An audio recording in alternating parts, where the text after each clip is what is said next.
Hello বন্ধুরা, আশা করি সবাই ভালো আছো। আমিও খুব ভালো আছি। তো সবাইকে জানাই প্রথমে গুড মর্নিং। এখন বাজে সকাল 7:30। তো আমি যাচ্ছি একটু একটা কাজে। সে কাজে যাওয়ার আগে বলি সবাইকে যে যারা আমার প্রোফাইলে নতুন আছো অবশ্যই ফলো করতে ভুলবে না। এখন আসছি আমার বাড়িতে।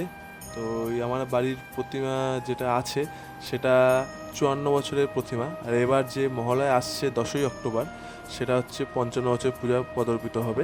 তো তারই জন্য আমি আর কাকা আসবে আমার সাথে। কাকা কাঠাম বানাতে যাব। তো প্রতিবারের ন্যায় প্রতি বছরই আমাদের কাঠাম নতুনত্ব বানানো হয়।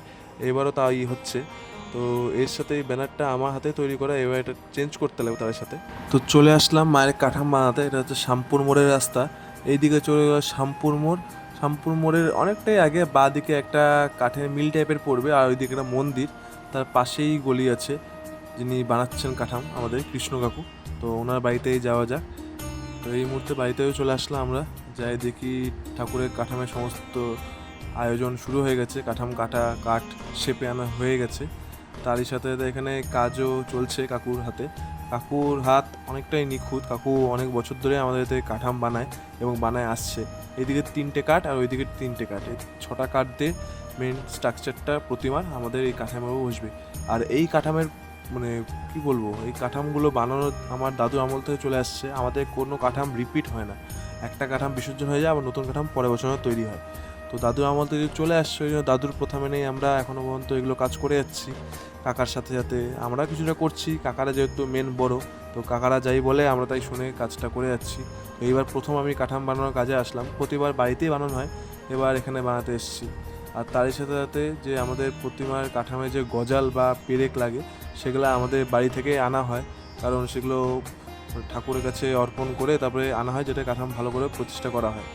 তো গজালের সাইজগুলো কাকু একবার মেজারমেন্ট করে নিচ্ছে যে ড্রিল দিয়ে ফুটো করলে কতটা ভেতরে যাবে। তারপরে কাঠামের কাজ পুরোপুরি শুরু হবে, তার আগে মাপযোগ করে সব দেখে নেবে। তো এখানে কাঠামের স্ট্রাকচারটা বসিয়ে দিল, সব কাটাকাটি হয়ে গেল। তো এখন কাঠামের স্ট্রাকচারটা বসানোর পর কাঠামটা এইভাবে ঠিক দেখতে লাগবে। যেহেতু 6টা কাঠা কাঠাম, তাই জন্য ইউক্যালিপটাস গাছের কাঠ দিয়ে করা হচ্ছে। তো কাকু এবার বেত বলবো না, ঠিক পাটকাঠি দিয়ে মাপযোগ করে নিচ্ছে। এই পাটকাঠিগুলো আমার দাদুর আমলে সেই। তো দাদু যেই সব মাপ দিয়ে গেছে আমাদেরকে, সেই সব মাপ দিয়েই কাঠাম তৈরি হয় প্রতি বছর আমাদেরই। কাকু সেই সব মাপ দিয়ে একদম সুষ্ঠুভাবে কাঠাম তৈরি করছে। এখন 3টে কাঠ একসাথে সমান করে মাপ দিয়ে কাটবে এখানে। আর আমাদের দত্তবাড়ির একটা প্রথা আছে যে রথের দিন আমাদের কাঠাম বানানো হয়, আর গুরু পূর্ণিমার দিন জড়া বাঁধা হয়। আর তার আগে বিপত্তারিণী পুজো পড়ে আমাদের বাড়িতে, সেই সময় কাঠাম পুজো হয়।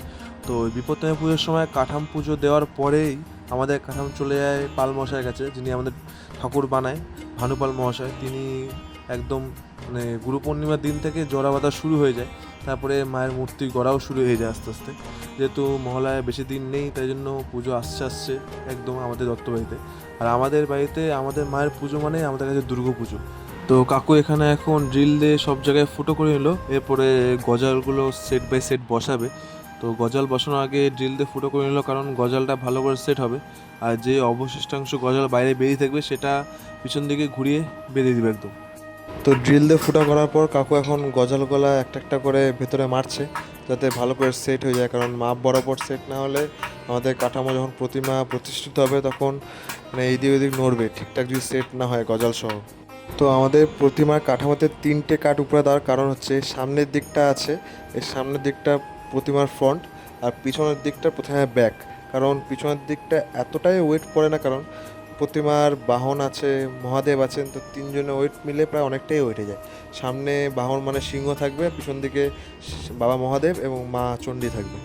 চারিদিকে 6 ইঞ্চি গজাল মারার পরও 5 ইঞ্চি করে তারকাটা মেরে দিচ্ছি আমরা। কাকুকে বললাম যে 5 ইঞ্চি করে তারকাটা মেরে দাও, আমিও তাই কাকাও তাই।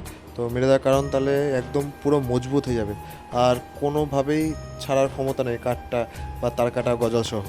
এবারে কাঠামোটাকে উল্টা করে নিয়ে যেই গজাল বা পেরেকগুলা বাইরে অবশিষ্টাংশ ছিল সেগুলোকে ঘুরিয়ে মেরে দেওয়া হচ্ছে। কারণ যখন কাঠাম বসবে তাতে গজালটা মেঝেতে বাড়ি না খেয়ে বেঁকে না যায়। অবশ্য বেঁকে যাওয়ার বড় কথা হচ্ছে যাতে এই দিক ওই দিক না হয়, সেজন্য ভালো করে ঢুকিয়ে দিচ্ছে ভিতর।